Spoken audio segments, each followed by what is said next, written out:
Hi, I'm Treon Giorgio from Cal Poly, and I'm here at the HTEC National Conference in Belleville, Illinois at SWIC, and I'm here presenting my macro project. So check this out. We're going to make this machine go ahead and make this part right here, and it has a bolt hole circle pattern around there and a center bore of 1 inch.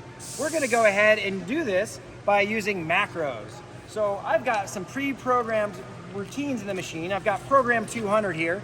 That's going to go ahead and load the part. Once I load the part, I'm going to go ahead and probe it, the center of the block, find the home location, and then contour the sides. So we have to use an M98 P200 to go ahead and call up this program. The M99 is going to return it, and then we're going to use this program 210, which has variables instead of numbers in the actual letter there. We're going to then use the G65 to pass the correct variables to this program in order to go ahead and drill a bolt hole circle pattern with a 5/8 carbide jobber drill. After that, we're going to go ahead and use program 220 to go ahead and circular pocket mill the 1 inch diameter bore in the part.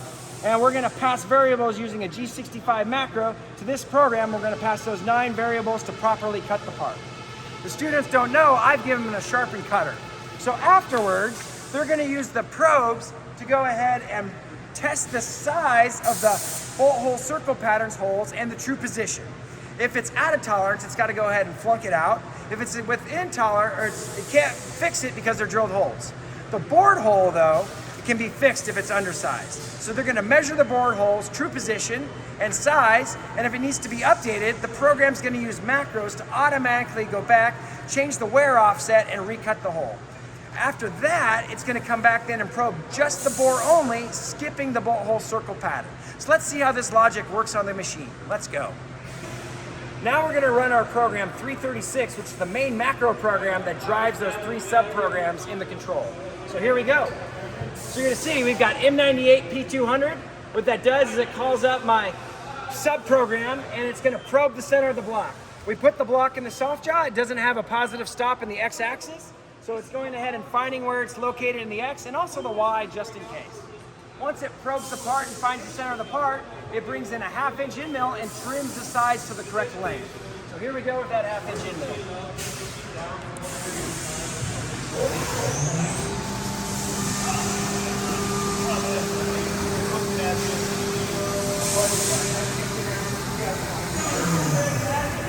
Now that we've done that with an external subroutine, we're going to use this G65 code and this P210 to go ahead and pass those variables. So we got variable 1, 2, 3, 4, 5, 6, 7, and 8 right there. They get passed down to this program 210, which you can only see the G70 at the moment, but it's looking for variables 6, 7, and 8. And what it's doing a circular pocket, or it's doing a bolt hole circle pattern drilling.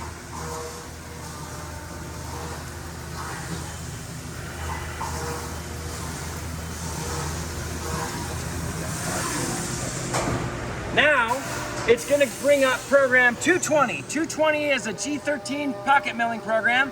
It passed those 9 variables to this program using the G65 code. So it's going ahead using those variables, and it's going to cut that 1 inch diameter. What you don't know, though, is I have a sharpened cutter in there, and it thinks it's a true 1/2 inch cutter. So let it circular pocket mill.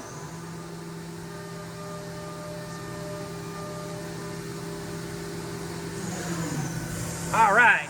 Now it's inspection time. So we've got this custom programmed inspection routine where we call up the probe T31, we find the start position, we drop down the height offset, we're spinning the probe on here, and then we're protective positioning down to the location.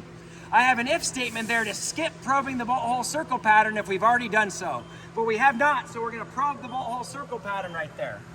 So each one, it's actually looking for the hole size and the true position. Because if you look right here, it's got the sizes as it comes up and inspects. So we'll see that pop up there with the true position call out of that hole. And up here in the call out, we have the H of 8 and the M of 10. So our size tolerance is 8 thou and our true position tolerance is 10 thou. That's what it's inspecting against, those optional inputs from that Renishaw macro. Once it finishes probing these bolt hole circles, we're going to go ahead and go on to that 1 inch diameter hole.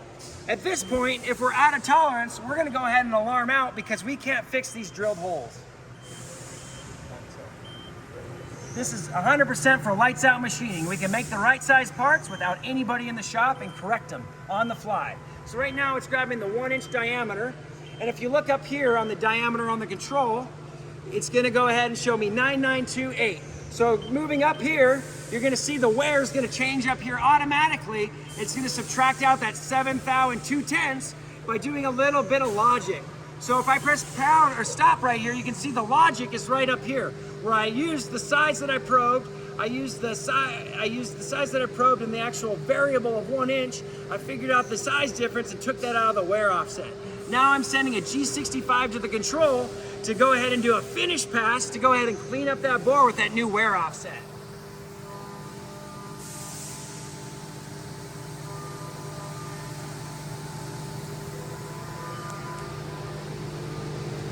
So at this point, once this is done machining, we're gonna bring back up the probe. And if we look right here in the program up here, you see that we have variable 103 equal to 1 now. So we just set equal to 1.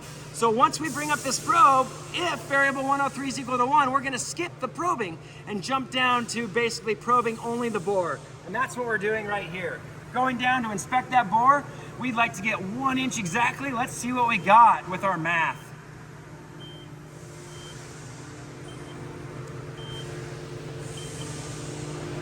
Oh, look at that, 1 inch and 1/10 with our true position down at 1/10.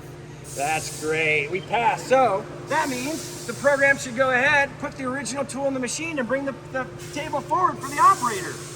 And here she comes, we're ready. Macros. Without macros, Industry 4.0 would not be possible. Have a nice day.